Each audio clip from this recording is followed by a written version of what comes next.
stuff, and I am just starting to get into the weeds of all of that. So if there are recommendations of books people have to read, please let me know, because I'm kind of going through this phase that I am trying to figure out where I stand in a healthy way. And should I do a live soon? Yes, you definitely should.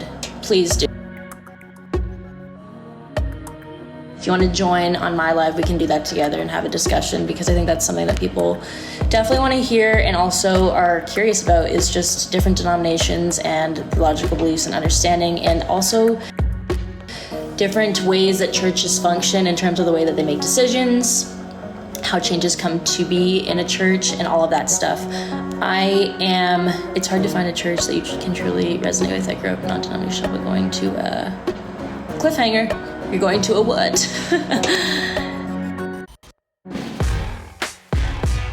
I'm gonna hop off live soon here, otherwise we could do it right now, but we should definitely do that. So, going to a Baptist church right now. I don't 100% agree with what the Baptist church believes. Yeah, it's tough. I'm currently going through, well, not currently, my church has merged with another church. I talked about this on my page a while ago, and it's very messy. And it's messy in the sense that they're trying to bring two things together that are different in a lot of ways, that there's not. We have a new name and we actually have merged.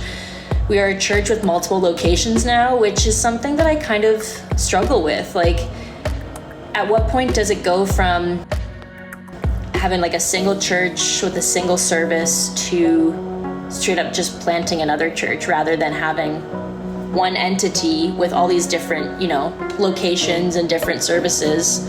I'm in my PJs, so no live right now. Totally fair. I think too, and it's unfortunate because I do see the merge that I'm a part of now, and like the church that my church is merged with. I see it going in the direction of a mega church, to be honest. And I do not agree with the mega church hierarchy structure at all. I think it puts pastors on a pedestal. It puts pastors in this power position of having their egos boosted, and in an unnecessary way. Parasocial relationship between you and your pastor, that there's a level of exclusivity because your pastor has gone from being somebody who is congregationally led, who has the gift of pastoral care, to simply being somebody that you know, but they don't know you. And the relationship and the discipleship is not really there anymore. I'm very passionate about this, apparently. That I am quite literally in the thick of at my current church, and trying to sort out potentially seeking out another church. But also, I will say, the church that my church has merged with, I used to attend that church. And that's what makes this whole situation so complicated for me, because I have been sorting through some things that didn't get dealt with properly during my experience at the former church, which led me to leaving. Because I do not live in a small town. I do not live somewhere that there's only a handful of churches. There are plenty of churches. And so the coincidence of these two churches coming together is wicked, and it is wild, and it is very bizarre. So all that to say, I'm in the weeds. I am in the weeds. Thanks, guys. But it's also something that I'm trying to share my woes. I'm trying to share the situations that I've been through, and also work towards, like, not restoration, because that's not always necessary, like when it comes to forgiveness and moving on and experiencing healing. However, I am trying to share my experience in a way with certain people for the sake of people learning from situations, and people having an understanding of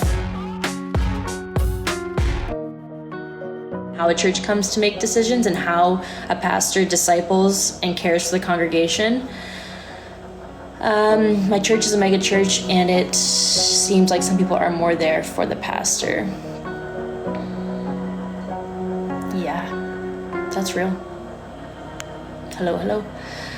Yeah, I think it's an issue, like if your pastor is on social media this is a great example. If your pastor's on social media and they have thousands of followers, but they only follow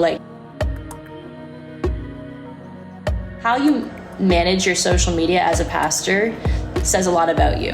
And to me, it seems like there are things like that are just sort of, okay, what is the meaning behind this? And are we doing this so that we are boosting the ego? That's like, you shouldn't become a pastor if you're looking for your ego to be boosted, right? There's nothing in the Bible about social media world, but as believers, we do need to have conversations about a healthy and appropriate way to have social media and put our lives out there, because our lives now are not the same way. We don't live our lives in the same way that they did in the Bible times, and that's fact. I don't think anybody could really argue against that. You're judging some random pastor. What do you mean random? I'm feeling fiery today.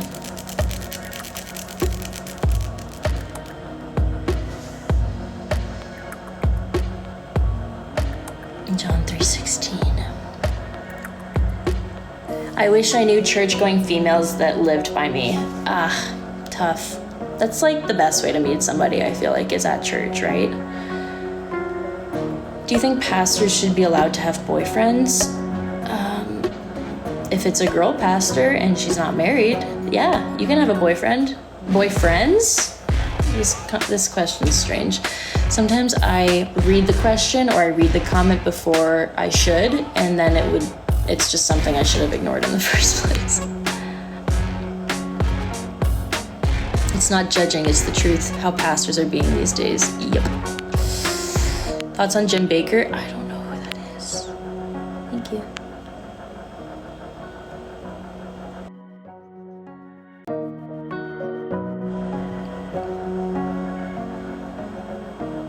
What in the hay is going on here? What in the heckin' bob is going on here?